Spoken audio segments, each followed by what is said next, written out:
কিশোরগঞ্জ জেলার বাজিতপুর উপজেলার ইটনা এলাকায় সরকারি আইনকে উপেক্ষা করে ফসলের জমি থেকে অবৈধভাবে মাটি কাটার অভিযোগ উঠেছে।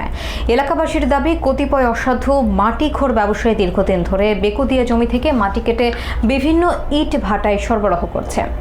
এতে একদিকে যেমন কৃষি জমি নষ্ট হচ্ছে, অন্যদিকে পরিবেশ ও যোগাযোগ ব্যবস্থাও হুমকির মুখে পড়ছে। অভিযোগ রয়েছে, এ বিষয়ে প্রশাসনের কার্যকর পদক্ষেপ না থাকায় মাটিখোররা আরও বেপরোয়া হয়ে উঠেছে। বিস্তারিত থাকছে মজিবুর রহমান প্রধানের প্রতিবেদনে। স্থানীয়দের অভিযোগ, বিষয়টি প্রশাসনকে একাধিকবার জানানো হলেও কার্যকর কোনো ব্যবস্থা নেওয়া হয়নি। এমনকি বাজিতপুর উপজেলা নির্বাহী কর্মকর্তার সঙ্গে একাধিকবার যোগাযোগের চেষ্টা করা হলেও ফোন রিসিভ করা হয়নি বলে তারা জানান।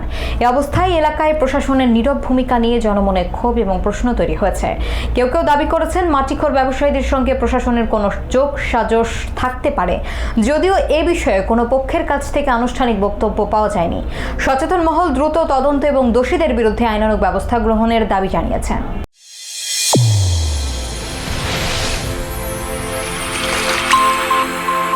চ্যানেল A1 হৃদয়ের স্পন্দন।